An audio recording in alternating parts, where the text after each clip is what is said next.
right, okay. Everybody, welcome to episode number 16 of the ScreenShot podcast. I am joined here by my ninja, my brother in arms. Yes. Mister, should I call you Mister? Pepe Enzi.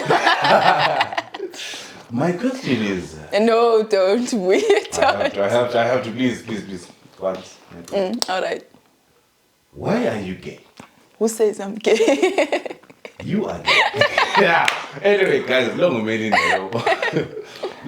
there. Now we're joined by some a guy. He insists on being introduced in a very specific way. So for the purposes of the podcast, we're gonna humor him, but I will not do it. Oh. She will. No, I only have to say the one part. The one part, which yeah. I genuinely believe to be true, Frank. Okay. Like, All I'm right. saying this from the bottom of my heart. Today on the podcast, we've got a very special guest. Yeah. Zimbabwe's most handsome comedian. Po. I mean, you're the only comedian. Zimbabwe's most handsome comedian. Frank Chirisa. Amen. Ladies and gentlemen, put your hands together wherever you are. Give him a standing ovation, whether you are watching this in the toilet or in the still room or wherever in your bedroom. Just we're in the presence of potential greatness. Wow. Yeah. Potential comedic greatness. Wow. Yeah. Thank you so much, Melina. Thank you so much, Lee. Thank you so much. Yeah. But Thank you for having me, guys. Thank you for having me. Oh, yeah. Like, you know, I've always told this to people. But you know, in life, it's like a failure in the chaita modeling because you know. All right. Yeah. Okay. Okay. So yeah. Thank you for having me. Do you wanna take after your crush? Oh, Amanda, she was sitting exactly where you were sitting. Oh boy, that is so far. I told you I was gonna out you, bro. Yeah. Amanda, if you're listening to this wherever you are, he's got a crush on you. Yeah, I like putting people together. Thank you, Tinder. Thank you, Tinder. Yeah, we'll go over look at Gwababa will save you, bro. Gwababa could have saved him from a humbling experience. Anyway, Frank, would you like to introduce yourself now properly? You've done. That was Yeah, that was it. Like, introduction below, bro. okay, let me. Well, you know, let's compare intros. Like, remember we podcasted together a few years ago. Yeah. Remember my podcast intro? yeah, Okay, you know. the real G. I know. The one that. Okay. Do your say it intro, now. and I mean, Okay, so yeah, do your intro. I'll do mine. my name Yeah. is Frank Chirisa, Ishonela Gobulawayo, aka Zimbabwe's most handsome comedian.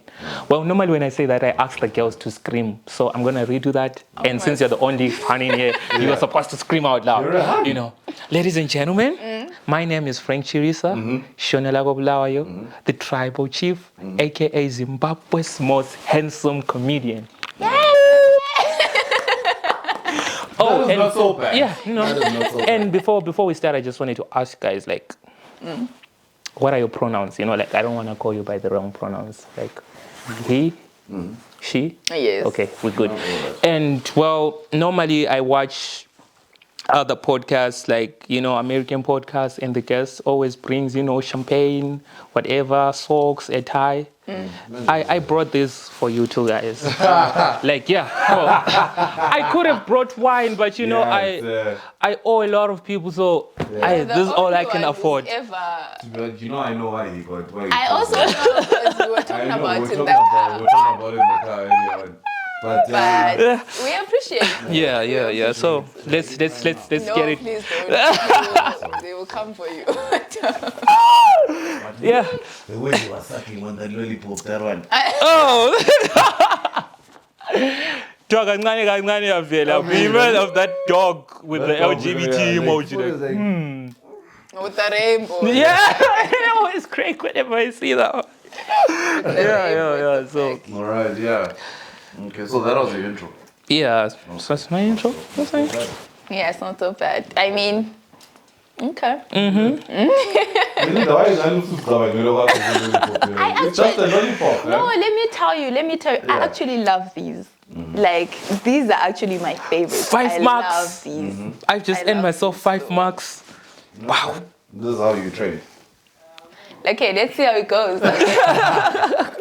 All right, fantastic. You know what? Yeah, that was a pretty good intro. I'm not even gonna do mine. Yours is definitely quite cool. Yeah. But I want to hear yours, Vui. Like you said, in another life, you used to podcast with Frank. Okay. As Carl. All right, so ladies and gentlemen, my name is Vui Ndlovu, the real G, the only G that moves in silence, like the one in lasagna and champagne. That is the corniest. No, bro, but I mean, I like that. So I sound like the hater now. Okay. So let's talk about why Frank is here today. yes. You know what? Before we do that, we're gonna let's just give people a disclaimer. Today we're not talking about anything else. It's a Frank Chirisa special. Wow. Yeah. God, I'm special. Livuke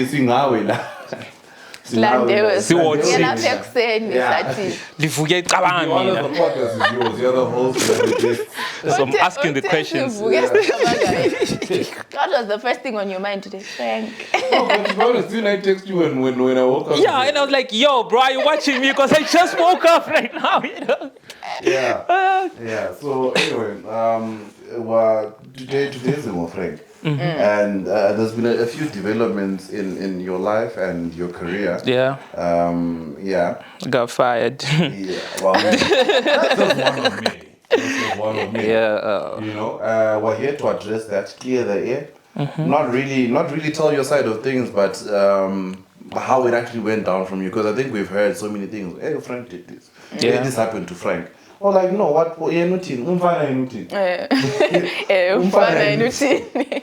You know, so it's actually good to have you. You know, so last week we spoke a bit about the press statements up, and in your statement you were talking about getting fired from Mahlekisa. The reasons behind that. You talked about a comedy show that you did at the art gallery, the repercussions of that. Would love to hear the actual jokes that you said. Look at his face. I appreciate humor in all its forms. Yeah. What I'll say, it definitely won't get you cancelled on this show. How people will take that, that's entirely up to them. But just give people context. For some people out there that don't know who the hell Frank Chirisa is, you know, they were genuinely shocked when you were introduced as the most handsome comedian. I mean, have you watched the other comedians, right? Have you seen Mafoti? Have you seen Ntando? Yeah, okay. Have you seen... Have you seen everyone? You know, and then there's me. You know, I've always felt like in comedy, you know, some people... We need that sound. Some people... Come on. But you know what, Utema 40, Glonta, so when I saying you're more handsome than these guys. Yes, I am. Like, I don't have to rely on how I look on the eye, because, you know, let's say the jokes aren't going, you can always look. Mafoti can check out his eye and people just start laughing, you know. I have to rely on being funny naturally. Like, I'm going to go there and be funny, because there's nothing wrong about me. Mafoti, is that allowed? Yeah, I don't know who Mafoti is. He has one eye, like the guy in the Pirates of the Caribbean. Oh. So he's based here. Yeah, you watch the BYO podcast from time to time. Yeah, I do. The guy with the stories in the background, the high pitched. They voice. never show him, man. Yeah, they never. No, he's been on this. He's been in front of the camera, I think, once or twice. But the guy with the stories, like. Yeah, when I give the camera is there, you'll be facing that way, like, and then just So you don't rely on. I On can't the really looks. say it's a stand, because if you're saying it doesn't have it, it's not like okay. You don't rely on anything. Yeah, I just have to be funny. Like, I have to be funny. Okay, Exactly. Yeah. So as we were saying before we were. So actually, last week, we were talking about how far it's too far when it comes to being funny, and we were talking about how are we now a sensitive generation. And so when I saw the first thing I saw, Mina, was your press release. I didn't see the Mahlekisa one. I first saw yours, and when I was reading it, I was thinking, is this person being genuine or he's just being funny because it was funny, you know? Like, it's like, I won't be invited to those things. Yeah. So can you share like more on that? Like on the press statement. On your press statement. Also, we start from the end and then we move in the flashbacks. No, we go to the beginning. Let's start at the okay, let's do it. For people who don't know, let's start from the beginning. The jokes. The jokes, yes. The day of it. How did it start? What NCIS said. You woke up in the morning and chose violence. I'm joking. You can start. You know, first of all, okay, I woke up in the morning that day and like, you know, I always do before every show, I pray and and I just, you know, do my pre-show rituals. I mean like killing people or doing whatever. I'm just saying, you know, my pre-show rituals, and I just went to the show. So, to be honest, I've always been a clean comedian. Started doing comedy in 2020.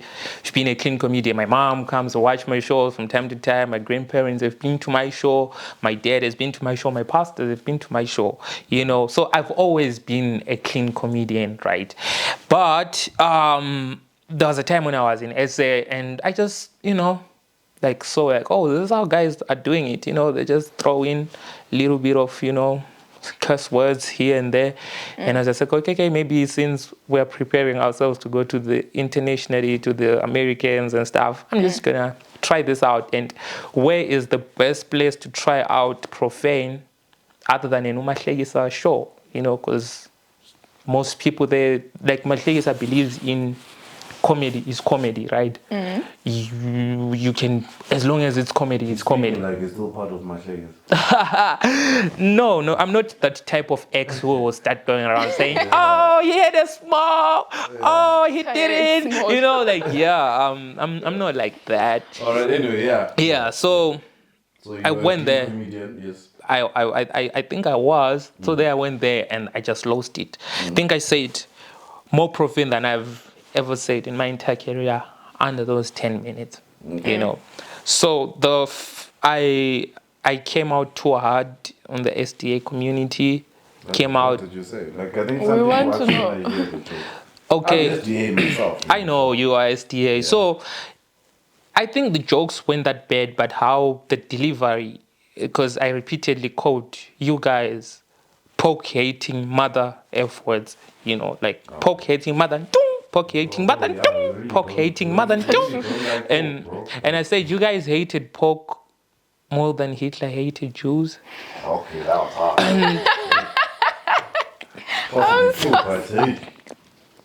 And yeah, I it was on the SDA people. I was so disrespectful. Please, you know, I say that in my statement. I really apologize, and it was really genuine.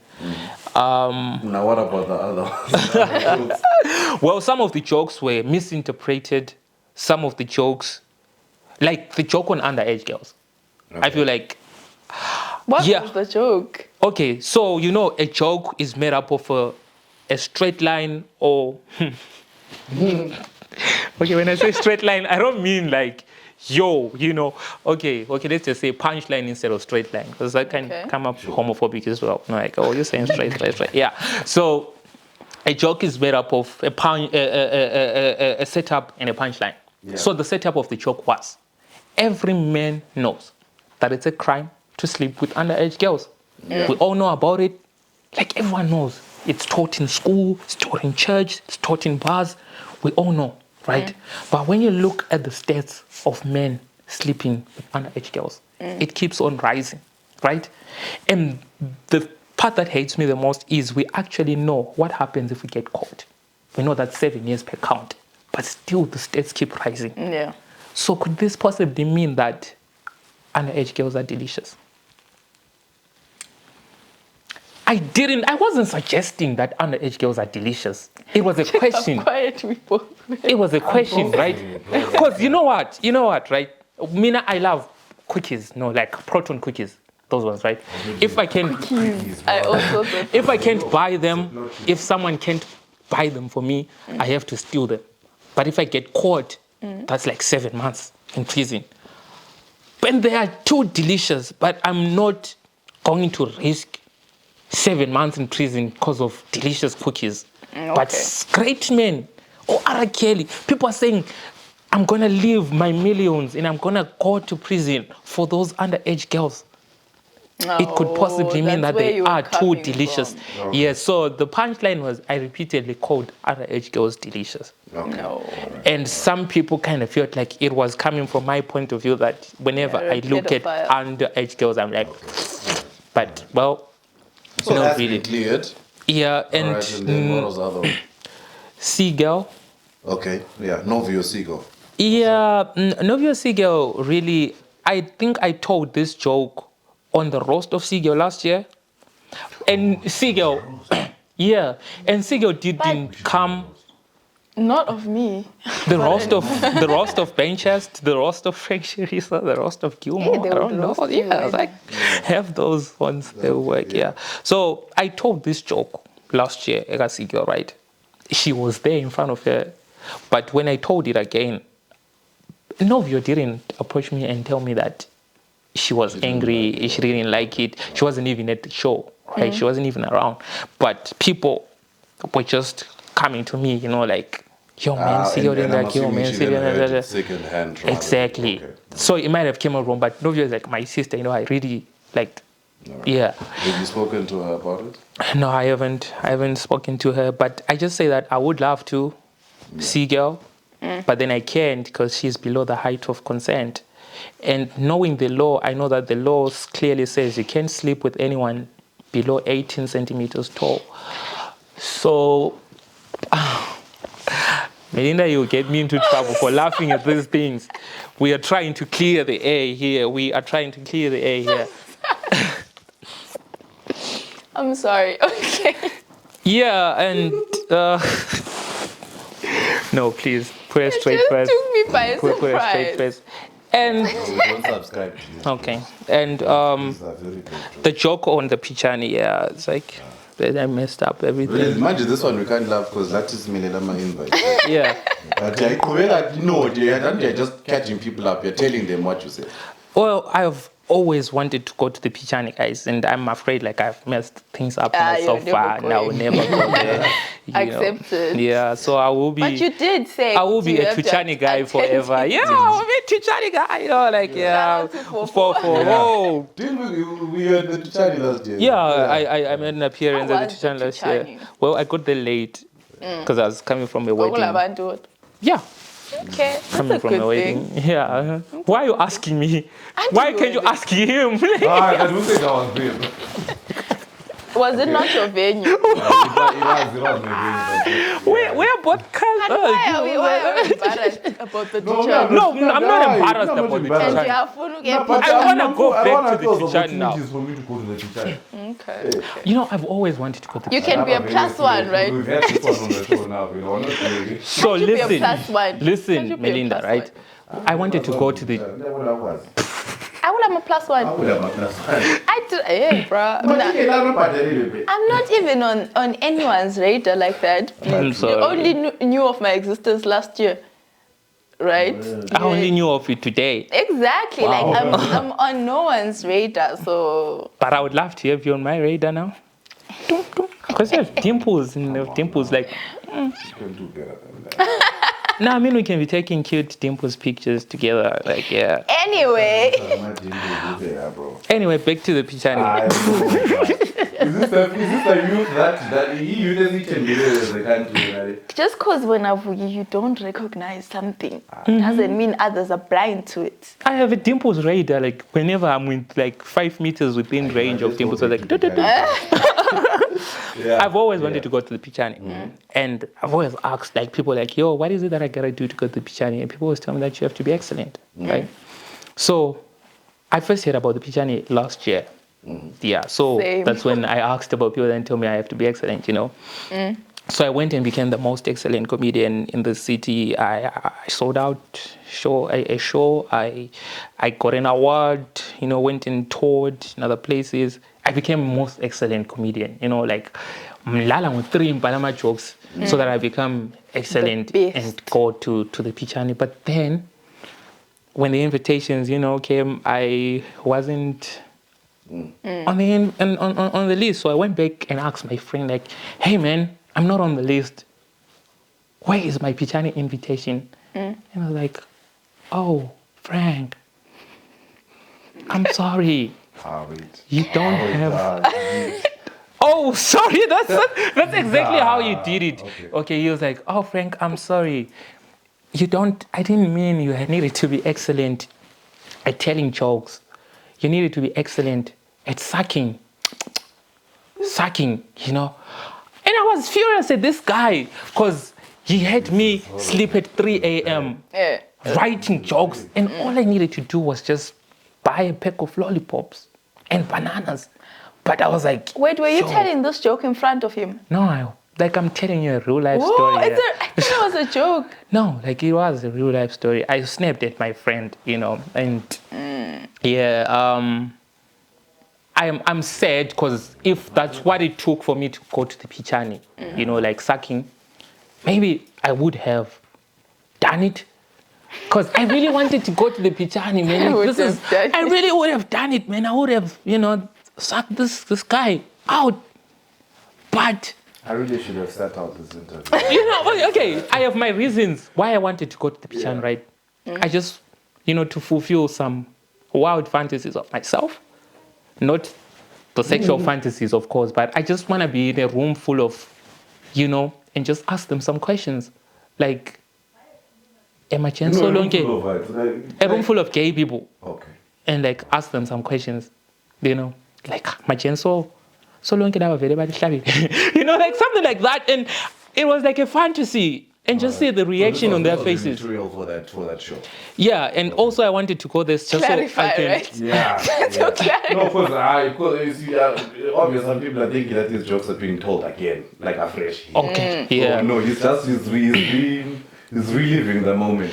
Yeah, the so I wanted to go to the Pichani also so that I can call people by wrong pronouns and just watch them, their reactions on their faces. You know, I love it when you call them by their wrong pronouns, like, hey bro, like, you know, like, oh, okay, I'm saying, you know, I just love that reaction, you know. So this was my set about the Pichani. Okay. I wanted to just, because it was comedy, right? It was before I understood. But then before I could even say those jokes, bro, like Gilmore was there in the front row, like, you know. For context, Gilmore is the curator of the Pichani. Yes. Okay. He was there in the front row. So I saw Gilmore, I panicked. It's like, oh, now I have to change my entire set. So at the beginning, you didn't tell those jokes? Yes. Okay. But then I got too excited. And then in the moment, I went back to the jokes again. Like, you know, at the Pichani, most people that attend the Pichani are gay. Like, we all know it, right? Okay, like from the pictures. I've only mostly seen... I personally can't tell if a person's gay from pictures. Okay. I'm trying to be politically correct, but you know. No, I mean, to be honest, maybe it's because I'll be interested in that. But I've mostly like seen girls and stuff, clothes. Oh yes. So yeah. So with concerning the guys, I don't. And think then there's I've only noticed. like 5 straight guys, like ASF, Indigo Saint, Mawiza, Mrs. K, Luminous, you know, like, and maybe like a few, like you can count that. Oh, okay. Okay, like you can count, you know. So it was just an analogy. Ralph as well. Yes, and Ralph, yeah, Ralph, a great guy, that one. Yeah, so I was just fascinated by gay people now calling themselves LGBTQIA+. When these guys first came here, they were just called the LGB community. But then over the years, they have added more, right? So I was like, gay people are sneaky. They remind me of the British, right? Because the British, when they first came here, they came with concessions. Before we knew it, they had taken the whole country. When gay people first came to settle with us, we gave them 3 letters of the alphabet. We were like, hey, you guys are going to get 3. But when you get 3, make sure you leave the vowels. The vowels belong to the kids. And leave S. S is for straight. Yeah, I say that. And then we gave them what? They chose L, G, and B. And the gay people went back and did their own things. Then after some time, gay people decided that they were going to add another branch, the transgender branch. And then they came back. And they're like, yeah, so we were wondering, may we please, get another letter? Like we got, open another branch, the transgender. So may we please open another branch? Yeah. We were like, no, we can't give you. We can't give you. But gay people are good negotiators, right? So they were like, okay, if you give us the letter T, every year we'll invite 5 of you guys to the Pichani. So I say that, and then I went off stage. That was my last joke. So they clap? staging, yeah, they clapped. Or they booed? No, they clapped. Like people were, like you want to laugh, but believe you said yeah, they couldn't believe I say that because most people that follow me were like, wow, this guy is a clean comedian, whatever. No. Oh, okay. And Ngati Nyesha, the guy from Dep 3, the guy from Dep 3 who normally hosts, he was like, yo, Fanami, you just messed up the whole show. That's what he said. Were you like the opening item? Yeah, when I'm with Ntando and Swe, they say I'm the youngest, so they put me first. Yeah. So I went there. People were just coming up to me. People were just like, yo, Fanami, did you see the look on Gilmore's face? I'm like, no. Did you see? He's angry. Some of them would say, damn, Fanami, and to be honest, I spent the whole day avoiding this guy. Because imagine what would have happened to my street cred had I been beat up by a gay dude in public. Like, yo, nigga. Yeah. Okay. Okay. No, I'm not saying that gay people can't fight. Like, yo, these people can fight. Some of them are just, but I was just saying. So, everybody came up to me when I messed up, I should go and apologize. Mina actually thought it was just comedy and we were just having fun, you know. But I really didn't know that I really had punched it down. Because in comedy, there's punching up and there's punching down. When you punch up, it's funny. I can say the mean stuff about anyone who's considered superior than me, and it will be funny. You are the underdog. Okay. But I can't say jokes about someone who's down. You can't punch down. It's like how poor people can make fun of rich people, and that's okay. Rich people can't make fun of poor people because that's mean. It's slim girls, slim girls can make fun of fat people. No, fat people can make fun of slim girls. Yeah, but now when you can make fun of fat people. I'm fat phobic. It's also like even what you call this on a race thing. Yeah. Black people can make fun of everyone. Yeah, exactly. Like that is racism. But no one then calls that out. Yeah, so black people are not racist apparently. Well, we can make fun of white people like to the maximum. Exactly. We'll call them. Our story allows us to be racist to but if a white person says something about black, racism. Anyway, continue. So I've got a question, Frank, before we go a bit further. Now, obviously, confirm you're done with the bit about the actual comedy show, right? Yeah. Before we go to the circumstances behind your apology, is there any part of your show, whether it's the jokes or the delivery or whatever, that you actually regret? That's what I wanted to ask also. Did you regret? Because it's kind of like some people may take something wrong, but comedy is art, right? Comedy is art. You're speaking from your point of view. You're viewing life from your lens. So no one can say, no, Frank, the way you are seeing that is wrong. They can only judge you from their point of view. So when not personally, is there something that you would regret saying, or is there something or you do, Anas, do you regret saying stuff about SDA people, but you don't regret saying something about Gilmore? Or the Pichani, that's my question. Before we get into the the apology. The apology, yeah. That pause is a bit too long. I'm really worried about what it's going to say. I regret saying stuff about the SDA people. I really do, because that's like I don't know what's being an anti-SDA is. If you guys were the Jews, I would have come out as an anti-Semite, But yeah, that was just insensitive of me. I really regret the joke on the SDA, guys. Okay. I mean, I will tell that joke. Well, on behalf of the SDA community, I think we accept your apology. Thank you. I don't think it's that deep though. It's not. Like, yeah, I mean, like, I've heard worse things about it. Yeah, it's like, Yeah. I don't think it's that deep. Like, out of everything that you said, I think that's like the least one. Safest level. I don't think it's that deep. Right. Yeah, you're still saying. I feel like the underage girls beat was really insensitive. And I wish I can. Wasn't it a bit also misunderstood? It was misunderstood. Yeah. Probably it was my delivery. Okay. Yeah, I will work on that one and make sure that next time I tell it, well, it will probably come out, better. Okay. The joke about the Pichani, I feel like we are here because of the Pichani. I feel like I am where I am now because I'm being cancelled, bro, because of that joke. I feel like I lost everything because of that joke, So it's in my court, should I, it's okay, it's all right. Or should I go back again and raise more middle fingers? I really don't know how to react. Like, I'm just in the middle.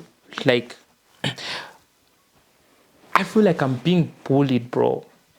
I feel like I'm being bullied. I feel like,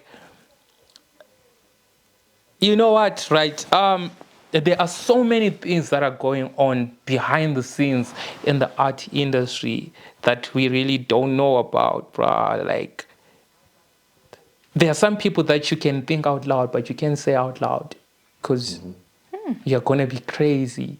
You're going to be called names. They will even try to cancel you even more. Are you talking about gatekeeping and stuff like that? Yeah, gatekeeping.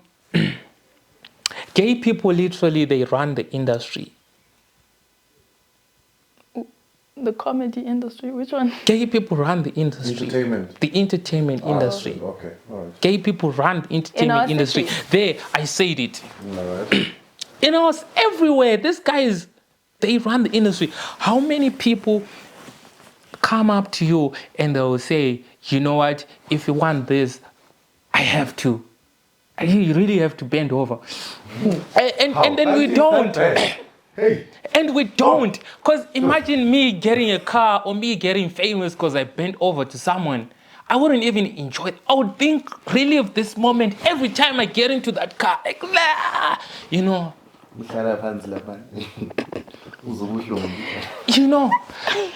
gay people run the industry. Gay people run the industry so much. I didn't know. I went and I didn't know that, the gallery has ties to the community. I didn't know that, well, Mashlegis, I had ties there. I really didn't know that, telling that joke about the Pichani was just gonna be the beginning of my cancellation. I'm a cancelled. I went from the most handsome comedian to the most hated comedian, and because of 10 minutes. At least it's like when you go, like, let's say your entire life saying I'm celibate, and then one day you get drunk and then you go sleep with the girl for those 3 minutes, and then now she's pregnant. But you've been celibate your whole life. But you've been celibate your whole life. That's what happened, And I just feel like I was misunderstood. When sometimes it's not like when I wrote these jokes, I was like, I wrote them with this face, like, gays, I hate gays, I hate people go to Pichan. No, the intention wasn't even that. Because, Mina, let me tell you something, right? Like, in high school, we used to learn with in A-level, we used to learn with a guy called Bright Moore. He was on a wheelchair, right? And I was at a boys' high. So, in class 2, we were so few in biology class, right? And we used to roast each other. And looking at Bright Moore used to sit there because people were afraid to roast him because he was on the wheelchair. And I just thought to myself this other day, like, you know what? By us not roasting Pride more because he's in the wheelchair, we are actually making him feel very, very out of place by not roasting this guy. So I started roasting Pride more. And Pride more used to find that funny. And with time, Pride more was part of the group. He would roast people, people would roast him back because we're normalizing Pride more. Okay. So what if me making fun of gay people, I am trying to normalize them? I'm on their side. I've been a gay sympathizer for a very long time. My relatives, my family think I'm gay. My friends call me gay. Because I remember going to ask you this almost 3 years ago. Like, just briefly. Frank, I've actually got some. We go a bit back in this game. Yeah. At that time, you hadn't done a single show, you hadn't been on a single podcast, and I don't know how. But you came onto our podcast. I remember after CJ asked me, like, bro, keep your man's, right? Is he alright? He's straight.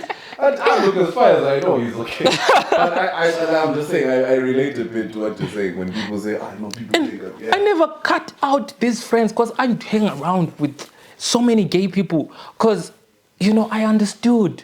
I never cut out anyone because me hanging around with those people, I think these are against stubborn. But now you guys are just gonna turn on me just like that. After like I'm not, I haven't been part of you just like that. Try to be part of Yeah, like, you know, like, Okay, so to confirm, all you right. don't regret what you said about the Pichani, Gilmore, LGBTQ. especially in light of what happened afterwards. Those jokes are you good? It's okay, No. if you don't, yeah. No, I don't. All right. I don't. All right. It's okay. I don't regret. All right. So now let's fast forward a bit. Let's see, like we're gonna. There's Machegis are deciding to drop you. Yes. Let's talk about how that happened. There's their statement. I actually never saw it. If I'm honest. I saw the statement. Theirs. Yeah, there's. Alright. I saw it this morning. Oh, okay. I looked for it. Misbehavior, conduct. Yeah, they series. said there were already then- other things Yeah. that you were. So actually, we're gonna talk about them dropping you, how that happened, how that actually happened between you and Machegis. I think earlier on briefly you touched on that, and then we're gonna talk about your statements, and then let's talk about these other things, these other circumstances that they were referring to. I feel like you may have a bit too clear on your end, because it would seem like on your side you were dropped for something different, and whenever you know, like my dealings are frank, they were putting us in a bad light, you know. So we'll just let's talk about those. That's what they said on the statement. Funny enough. Yeah. So, Mina, like background of the story. Last year I was, you know, doing a laptops hustle, you know, buying and selling, Yeah. right? And there was a time where I got mugged. You remember? I remember. When I was like in the hospital, I like really like red eyes, you know, like it was like, it was really sad, relieving that moment. I really got mugged. Mali. Ending. And I saw Yo. you know. And since last year, March, I've been in debt. I never shied away from this.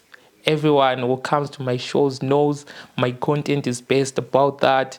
I was in debt, and I've been working since last year to cover these debts.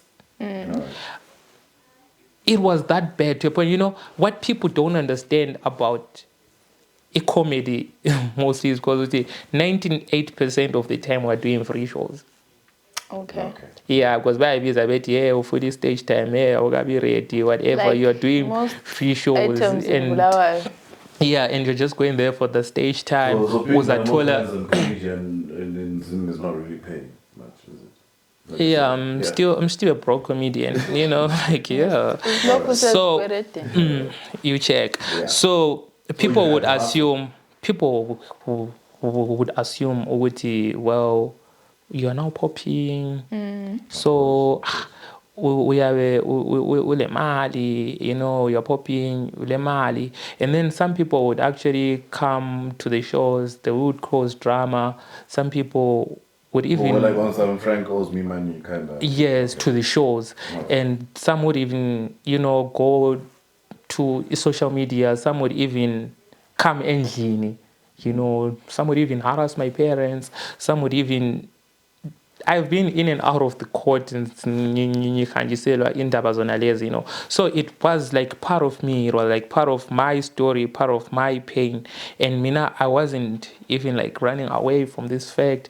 I was telling my jokes based on this. I was telling my jokes based on owing black people. Like you can't owe a black person and smile in public without feeling like that guy is looking at you. I remember this other day I posted I lost my great-grandfather, and I posted RIP grandfather, and then this guy went and commented Frankie could be Mariango. I was like, yo, bro, can you relax? I'm mourning. I was like, bruh, you're saying you're morning. If you're morning, then I'm evening. Like, yeah. So, make a plan.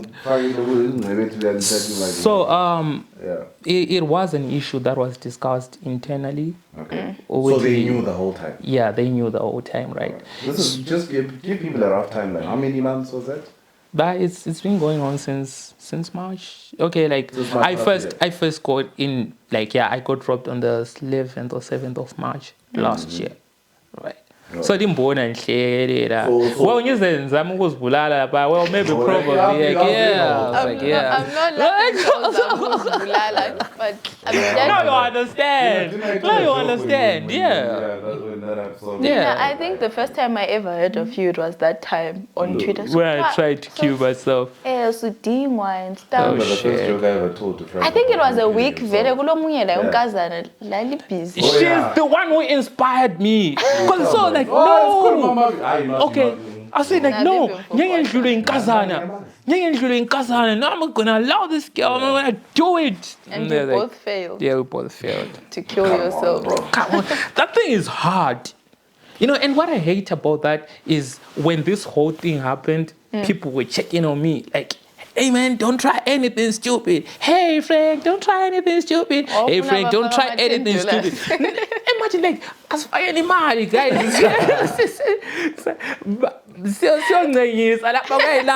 And people come and say, don't do anything stupid. Like, I would never try to kill myself again. That thing is painful. It's painful. Taking out your life is really painful. But I have to go back to that week. Yeah. I have to go back to that week. Remember how that week was for you? Yeah. It was first that girl. No, there were 3 in total. Yes, there were 3. It was first. I knew 2 in. I knew. And then Frank, and then Omunye Foot was 3. Yeah, the one that inspired you. She put out. She put out. And people were looking for you guys. Abanye sebefuna ukuthi so postament of the mental health lidlala ngathi. You guys played with our feelings. No, but to be honest, I was ready to off myself. I really was. One thing I want to address right now. This will get me cancelled by people. I haven't developed or now your Twitter. But one thing I've noticed, a lot of mental health champions at that time, they were not right now. Like it's just they didn't keep the same energy up to now. Yeah, they were fake. Almost all. It's like people wanted to be the person looking for friends. People that say they care about the youth. Okay, it's like when I put out the statement, people were coming up to me for interviews. Like a lot of people came up for interviews, and I was asking like, okay, what are you hoping to achieve from this interview? And then this other lady was like, yo, I care about the youth. So you as the young person, I'm trying to put you out there so you tell your side. So I'm like, hey man, please drop it. You don't care about the youth.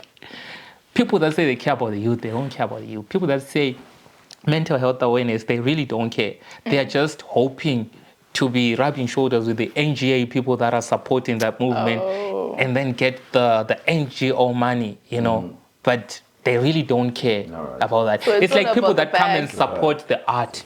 People that are supporting the art. They really don't care about the art. They are in it to,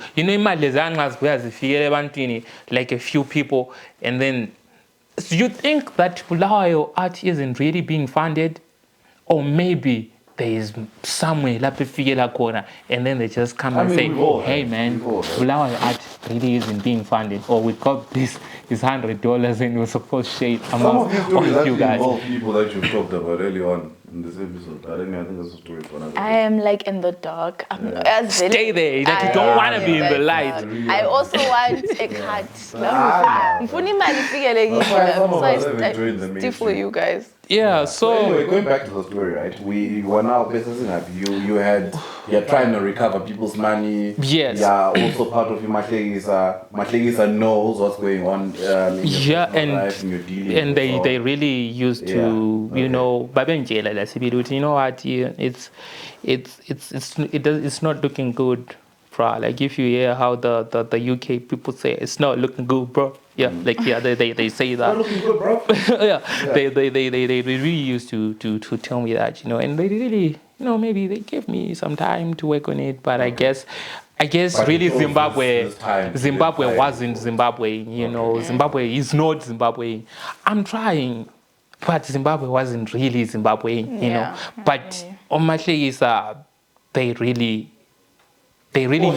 Shout out to Van, by the way. We had Van on the podcast a few weeks ago, so he's probably gonna watch this. I just wanted to shout him out. Yeah, my thing is that they've been good to me. They've really been good to me. They gave me a lot of time to sort out my issues, I suppose. And they're not threatening me. They don't have a gun on my head or anything. You can see I'm just, you know, being genuine, right? But Umahlekisa then decided to just, you know, all of a sudden, like, they cut ties with you. They cut ties with me. You know where I've been staying since that day? Where? Under the bus. They threw me under the bus, and I'm staying under the bus. I thought like literally you're under. I'm like, I feel so bad. Okay. Yeah, they threw me under the bus. There's this song about Jay-Z and Kanye West called Why I Love You. You know it? From Watch the Throne. You know, I actually related. I've been listening to that Jay-Z verse for a very long time. No, picture, if you will, that the throne's burning, and I'm sitting in a corner all alone burning. Why does it always end up like this? Something that we don't determine. Same people that I fought for, that I fight for, that I live for, that I die for, be the reason that the niggas is alive for, and they want me dead. But I'm sorry, I just can't ride for you. I relate to that verse. I relate to that verse. Than most. Okay. I relate to that verse. You know, I saw, so the day I got fired, in the morning, I got dumped. Yeah, and I was still trying to process it. Like, this girl was just coming up to me and just like, yo, hey, you know what, you're so busy, I can't do this anymore. You know, girls, when they aren't into you, they will dump you over anything. Oh my God, it's so cold outside, Frank, it's over. Like, hey, I'm not controlling the weather. You know, it's like, it's not you, it's me. There's something like that. You know, I got dumped in the morning. So I was processing that whole thing, you know. And then I remember it was around lunchtime, and I was like, yo, Frank, as much as we've decided that we're not going to work with you anymore because you are putting, you know, the brand at risk, and we cannot throw away whatever, something that we've built on hard work over the years, right? So I was like really busy on the day. I was like, which I mean, this is a valid reason. Yeah, it is a valid reason on their part. And then I texted Ntando back. I was like, you know what? Bruh, I really don't understand. I think I said something like that because I felt like we have been working on these issues and we've been trying to work on these issues, and that way, you know, time it will be hard. I think I said something like that. And then Tando said, no, bruh, I gave you time. You know, we spoke about this in January. You didn't reform. That's exactly what he said. And I was like, Tando, why not? You know, like, Umahlekisa means so much to me. Still does. Saying, Tando, you know, Umahlekisa means so much to me. You really cannot fire me. Why not suspend me and say maybe take some time off after I finish, and then I will come back and stuff. This is after the art gallery show. This was after the art gallery show. Like how after? Like just after the show? The art gallery was on Saturday. This was on Wednesday, and after the show, we actually had been talking. Okay. So we can say just after the show. Yeah, just after the show, a few days after the show. So I texted that and I come back offline because I was busy, just doing my things. Then I come back online after like 2 hours, and I'm seeing a whole lot of messages from people I don't even talk to, from people that I met and exchanged numbers with in town, but we never spoke. And like, hey, it's Alice. We met last year on Christmas. Do you remember me? Like, yo. No, like that was people saying like, oh, what's up? Why is it that I'm a message now, new messages? About, hey, what happened? What happened? What happened? What happened? What happened? What happened? I'm like, oh my God, what happened? Started thinking of all the things that I haven't done, like that I thought maybe I might have done. Worst case scenario. Is there a sex tape? Oh, no way, but I'm a virgin. Like you're just thinking those things, And then I remember then opening and say, like, Kumashek is a statement, like, oh, I got fired, and the statement, via screenshots coming from other people. Oh, yeah, like it was. It wasn't that. It's like it hurt. It really stung. It was like you are sitting with Vui, you are married to Vui, and Exeni, you do what couples do in the morning glory. And then Indumiso Exeni, and then you did morning glory and Exeni, and you are cool. You kissed her on the forehead and said, bye, lovey. You dropped her off at work. You get to work. Her lawyers are there waiting for you with divorce papers, like, Vui, you've been served. And you're like, why? We were there we were there together, like, we were talking. What happened? Where did I go wrong? And then from there, journalists started calling, people started calling. Like journalists, if assuming I was a serial killer, and they would say, choose people that you're probably going to kill. I said, imagine. I'm not saying I'm a serial killer. Oh, I want to kill people. Say, imagine. And I wasn't killing people that attend the Pichani. I would be killing journalists.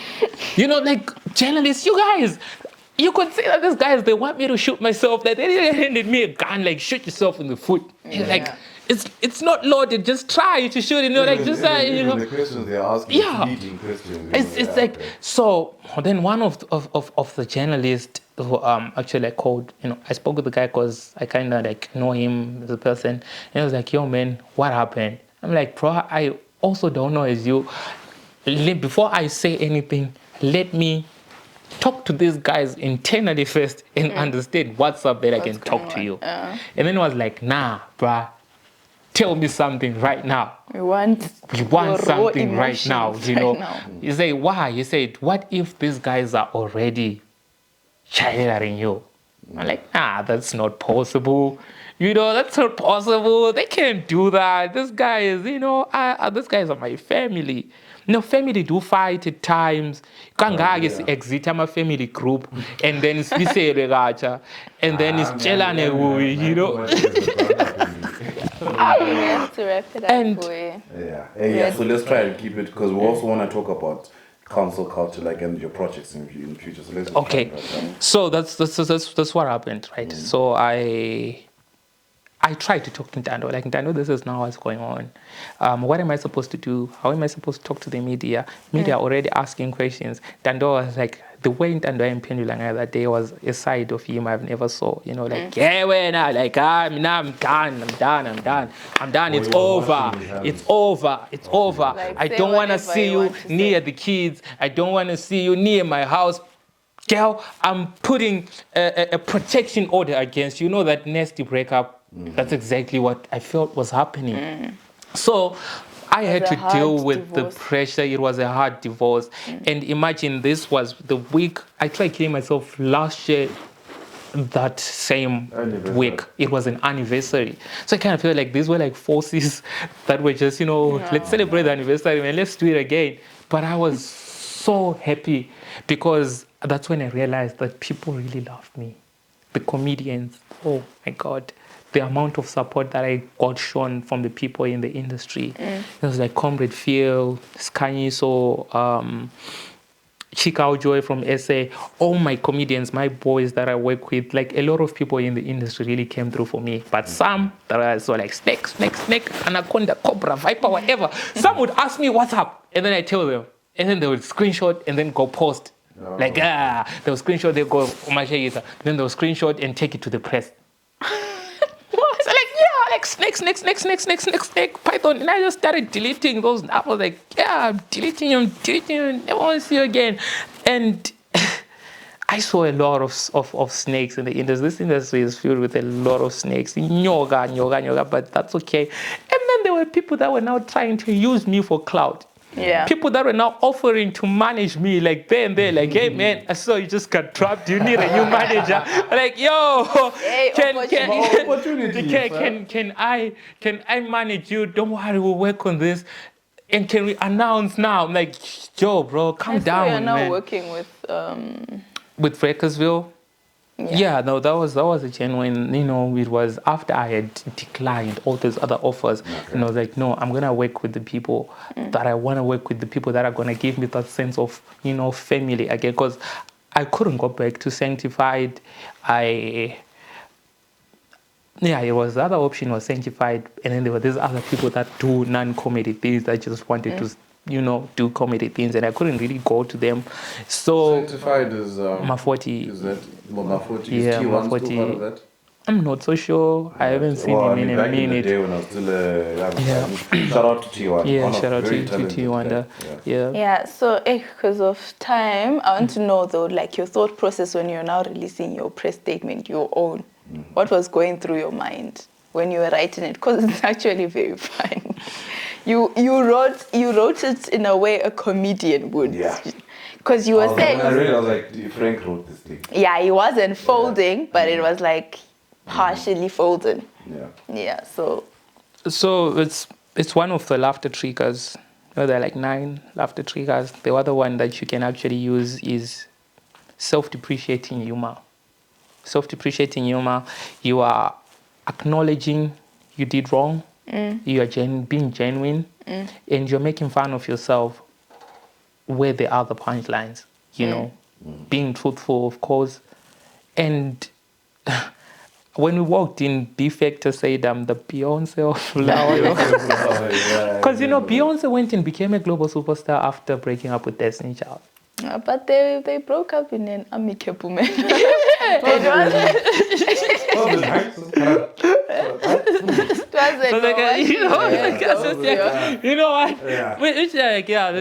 But it's like if you watch wrestling, I'm a big wrestling fan. The Shield, Seth Rollins, they were actually doing a promo, and then you just took a chair, struck Roman Reigns, struck Dean Ambrose, and then he went and became the champion that he was. Yeah, we can. So that was me acknowledging, because people think, nah, Frank is dead. If Mashak is dancing, Frank is dead. There's no more Frank Chirisa, whatever. But I was telling you guys that no, I am Frank Chirisa. I am the tribal chief. You can't take away the funny from me. I was given the funny by God. That is true. I was given the funny by God. From you. You can cancel me, yes. You can cancel me on Twitter, but you do know that Twitter people really don't come to the shows. You can even when I promote, I'm happy on Facebook. Twitter's the last place that I imagine how people had put into the deja vu with the, like deja vu profiles, whatever. Put deja vu hang out. Twitter people, that's what Yeah. But I was okay. I put out that statement. It was genuine, but I was just showing people that really believe in me that, well, Frank Chirisa will rise again. The hardest fall is the highest bounce because I'm made of the right material. Okay. That's something you can quote and put on your WhatsApp status. Mm-hmm. Yes. All right. So, as we round up the show, I mean, I was just when you're talking, I was remembering something funny that you said. You're like, your dad is the only person that can cancel you. My dad is the only person that can cancel me. Because yeah, whenever I'm out of line at one minute, you are trying to comment, Karabas, and then I quickly have to do my acting cancel you is to stop me from doing comedy. Okay, all right. So that's really profound. Yeah. That's very important. Now, before we spend the last 3 or so minutes speaking about the cancel culture, I'm realizing something that's very interesting. In this space, even internationally, I think we spoke briefly about it outside. In this space, the people that we truly worship the most as, champions for free speech and, they are unhinged. At some point, they were cancelled for a bit. Dave Chappelle, I think, went 12 years in South Africa before he came back and then gave us all these dope-ass Netflix specials. As for Mac G, I think at some point he was kicked off radio. And right now, even on the podcast, is after like an episode that's considered controversial to be cancelled.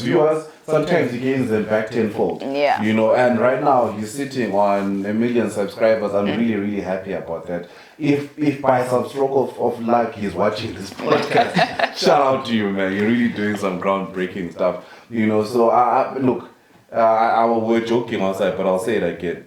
The seasons. Yeah, I'm under the bus. Yeah. The wheels just... You get inside. Yeah, I'm trying to get inside the drive bus. away. Yeah. Exactly, So I'm looking at it as a platform, as an opportunity for you to become the comedian that you always wanted to be. Exactly. Not someone that folds in the face of pressure, not someone that's scripted, that's given a script, which that because we control your bank. Yes. You can only say this. You can't say this. So no one's really controlling that anymore, which I feel is what's really, that thing that you said last week about? I think we've got like 2 minutes left now. Yeah. You said how much were you paid to Exactly. How much were you paid to give up on your dreams? Oh yeah, that's what you said. So right now, at least no one is paying you to what? To give up on your dreams. So That's a good thing. I mean.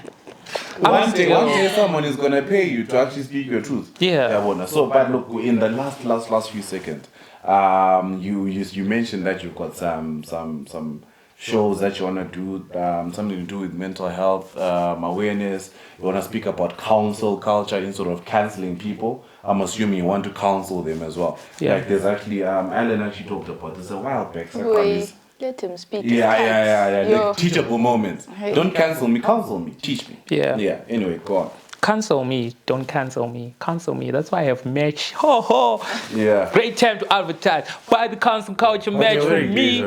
Yeah, supporting, so that Okay, So I'm already on the path. Some people would actually think like, no, when someone famous, actually messes up, they have to try and go do community projects, whatever. But no, that's not what I'm doing it. I'm now back, to my roots. I feel like now I can do the projects I've always wanted to do without being controlled. That's being the comedian for the kids, going into high schools, talking about them not trying to kill themselves, mental health awareness through comedy. So we're bringing back funny stories that heal. Just going to be me, moving around the schools and just trying to work with the kids. And as far as comedy is concerned, I'm going to be the first comedian to fill up Bulaya Theatre on the 2nd of December. And that's going to prove that I'm really, really, really not cancelled. Okay.